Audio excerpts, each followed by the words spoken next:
or later, it will become clear in Africa that we must, as a priority, secure the emergence of a generation of leaders that can reverse the present trends and secure the future for our children and their children.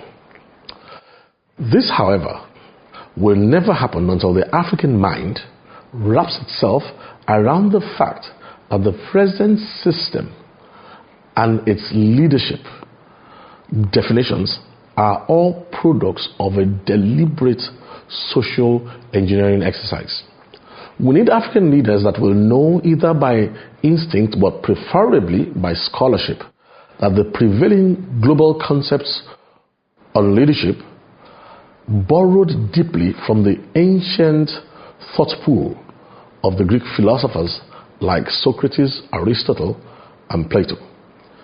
These thinkers of old contemplated the issue of leadership and gifted the world with their conclusion that the key to leadership was to be found in nature and the human personality profile. Their notion that leaders are born rather than made has prevailed through history to present us with a modern world where the masses of most nations are destined to be ruled over by the so-called privileged few. Even in the best democratic systems where the illusion of free choice is presented, we can still see that there are certain families, like in the United States, for instance, that will produce more than one president out of the 250 to 300 million options available. One doesn't need to be a rocket scientist to see that this arrangement has never been to the benefit of Africa and will never be in the foreseeable future. This is the more reason why Africa urgently needs to invest in effective leadership trainings and research to provide the needed platform for those who can see that unforeseeable future of the present system and then motivate the continent to follow them to that place. The Synapse program for executives and leaders profiles a leadership program that will be profitable to the future of every single African child with a guarantee that is not only feasible but practicable. Look, the details of the leadership concept that Africa must be encouraged to adopt and its dynamics are a part of our basic African leadership focus program. And the roots of its inspiration and tested metal will be found in the comprehensive program we offer that is called the KEEP Africa, Keep Africa.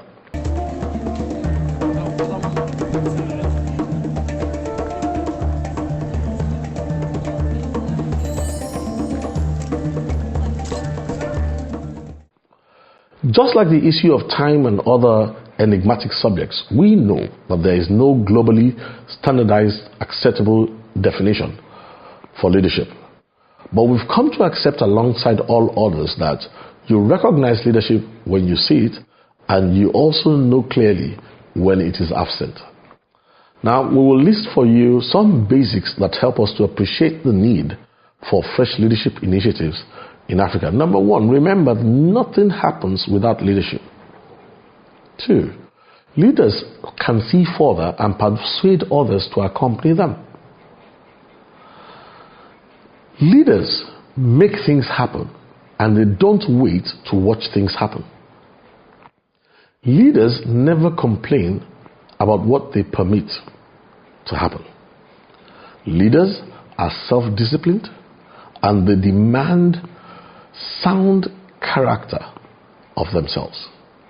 Leaders may be dreamers, but they are also practical planners with feet planted on the ground. Leaders understand the power of synergy and interdependence. Good leaders lead by example, not by commanding instructions. Lead by inspiration, not by decrees. Successful leaders understand the value of reproducing leadership to succeed themselves. Now, if we want to push the envelope a bit further and learn a few more things, let us examine a few leaders that have impacted the African world directly or indirectly by their values. Of this, we should look first of all at Abraham Lincoln. Abraham Lincoln hated slavery because he believed it controverted the spirit of the Declaration of Independence and the very fabric of American society. He believed that it was rank hypocrisy that it deprived America her place of leadership in the nations of the world, and that it defied the spirit that he found raising himself up from an impoverished young man to a prospering lawyer before he became the President of America. This is a quote from Abraham Lincoln. This declared indifference, but I must think, covert real zeal for the spread of slavery, I cannot but hate. I hate it because of the monstrous injustice of slavery itself. I hate it because it deprives our republican example of its just influence in the world. It enables the enemies of free institutions with plausibility to taunt us as hypocrites.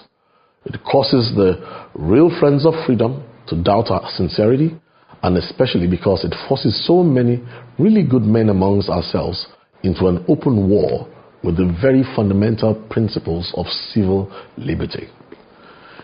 Criticizing the Declaration of Independence and insisting that there is no right principle of action but self-interest. Let's look at Nelson Mandela. Nelson Mandela was accused of every evil under the sun by the apartheid South African government. With the death penalty hanging around his neck, Nelson Mandela, instead of taking a defense position, decided to give an open address at the Rivonia trial on the 20th of April in 1964. I quote, "At the onset, I want to say that the suggestion made by the state in its opening that the struggle in South Africa is under the influence of foreigners or communists is wholly incorrect. I have done whatever I did, both as an individual and as a leader of my people, because of my experience in South Africa and my own proudly felt African background, and not because of what any outsider might have said." He went on to say, "In my youth in the Transkei, I listened to the elders of my tribe telling stories of the old days. Amongst the tales that related to me were those of wars fought by our ancestors in defense of the fatherland. The names of Dingane, Bambatha, Hinsa, and Makana, Kunkati, and Dalasile, Mosheshe, and Sekuhune were praised as the pride and the glory of the entire African world. I hoped then that life might offer me the opportunity to serve my people and make my own humble contribution to their freedom struggle. This is what has motivated me in all that I have done in relation to the charges made against me in this case." Nelson Mandela spoke for about 4 hours and ended the address with these words, and I quote, "This then is what the ANC is fighting for. Their struggle is a truly national one. It's a struggle of the African people, inspired by their own suffering and their own experience. It is a struggle for the right to live. During my lifetime, I have dedicated myself to this struggle of the African people. I have fought against white domination, and I have fought against black domination. I have cherished the ideal of a democratic and a free society in which all persons live together in harmony and with equal opportunities. It is an ideal which I hope to live for and to achieve, but if needs be, it is an ideal for which I am prepared to die." William Wilberforce in 1789 made this abolition address to the British Parliament, and I'm going to be quoting from columns 41 and 42 of that address. "When I consider the magnitude of the subject which I am to bring before the House, a subject in which the interests not of this country nor of Europe alone, but of the whole world and of posterity are involved, And when I think at the same time on the weakness of the advocate who has undertaken this great cause, when these reflections press upon my mind, it is impossible for me not to feel both terrified and concerned at my own inadequacy at such a task.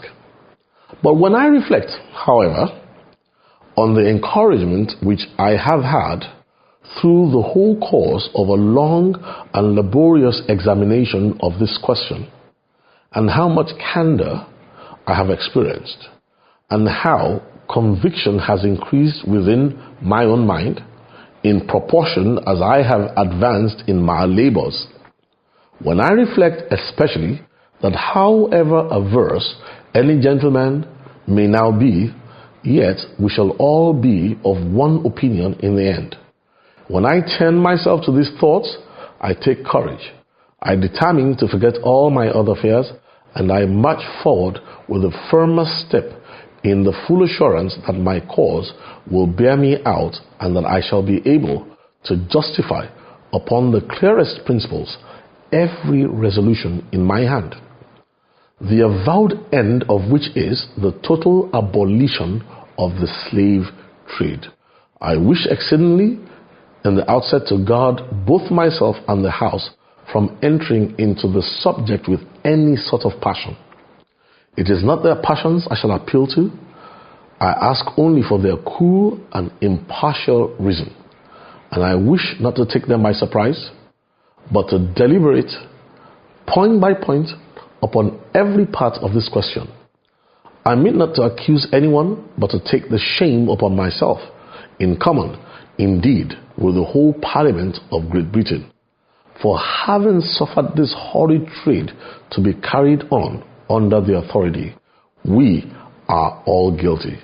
We ought all to plead guilty, and not to exculpate ourselves by throwing the blame on others. And I therefore deprecate every kind of reflection against the various descriptions of people who are more immediately involved in this wretched business. Now, all the men I've quoted were all indisputable role models and successful leaders. And one major lesson that stands out from their example is that we cannot influence what we ignore. To change or influence anything, we must get involved. Pushing the envelope further, we can also pick up one or two things from the contrasting values presented by other global leaders that may not have impacted Africa directly, but were accepted as leaders in their own days. Let's hear from Chairman Mao. Mao said, "Politics is war without bloodshed, and war is politics without bloodshed." Again, he said, "War can only be abolished through war, and in order to get rid of the gun, you must take up the gun." Che Guevara, the revolutionary, said, "Revolution is not an apple that falls when it is ripe. You have to make it fall." Let's go on to Julius Caesar, and I quote, "If you must break the law, do it to seize power. In all other cases, observe it." Joseph Stalin said, "Ideas are more powerful than guns. We would not let our enemies have guns. Why should we let them have ideas? It is enough that people know," he said, "that there was an election. The people who cast votes are nothing," he said. "The people who count the votes decide everything." Again, he said, "The death of one man is a tragedy, but the death of millions is simply a statistic." On to Napoleon Bonaparte, the French leader. He says, "A leader is a dealer in hopes." Again, he says, "Never interrupt your enemy when he's making a mistake." Again, he said, "Religion is excellent stuff for keeping common people quiet." Napoleon said, "Religion is what keeps the poor from murdering the rich." Again, he said, "History is a set of lies agreed upon." On to Adolf Hitler. Adolf Hitler says, "The victor will never be asked if he told the truth." And I do not see why we should not be just as cruel as nature is. Demoralize the enemy from within. Take him by surprise. Terror, sabotage, and assassination. This is the war of the future. Adolf Hitler. Then Benito Mussolini says, you must always be doing things and obviously succeeding. The hard part is to always keep people at the window because of the spectacle you put up to distract them. And you must do this for years. Benito Mussolini said, the truth is that men are tired of liberty. Winston Churchill, the Prime Minister of Britain, said, a politician needs the ability to foretell what is going to happen tomorrow, next week, next month, and next year. And to have the ability to afterwards explain why it did not happen. Churchill said, many forms of government have been tried and will be tried in this world of sin and woe. No one pretends that democracy is perfect or all-wise. Indeed, it has been said that democracy is the worst form of government except for all those others that have been tried from time to time. Now let me quote Napoleon Bonaparte, the French leader. He says, I know men, and I tell you that Jesus Christ is no mere man. Between him and every other person in the world, there is no possible term of comparison. Alexander, Caesar, Charlemagne, and I have found empires, but upon what the genius of our creations lie? Upon force. Jesus Christ found his empire upon love, and to this hour, millions will die for him. In conclusion, the last quote was attributed to the French Napoleon when he was in exile on the rock of St. Helena. And what Napoleon had to say about Jesus Christ coincides with the Synapse conclusion that the best leadership model that Africa can adopt and emulate will be that all-embracing leadership model of Jesus Christ. We are, however, quick to point out that this must not be mistaken for an endorsement of the leadership models that we see in Christian religions. Because our findings have ascertained that the African investment in religions has been more counterproductive than gainful. In our book, 3 Kingdoms and 3 Governments, which we prescribe as a reference book, study book, in the KEEP Africa program, in the Keep Africa program, we are careful to outline the overwhelming advantages of the leadership concepts demonstrated by Jesus Christ above all others. His was based on a unique stewardship template that must be considered in great detail if Africa will ever be free indeed.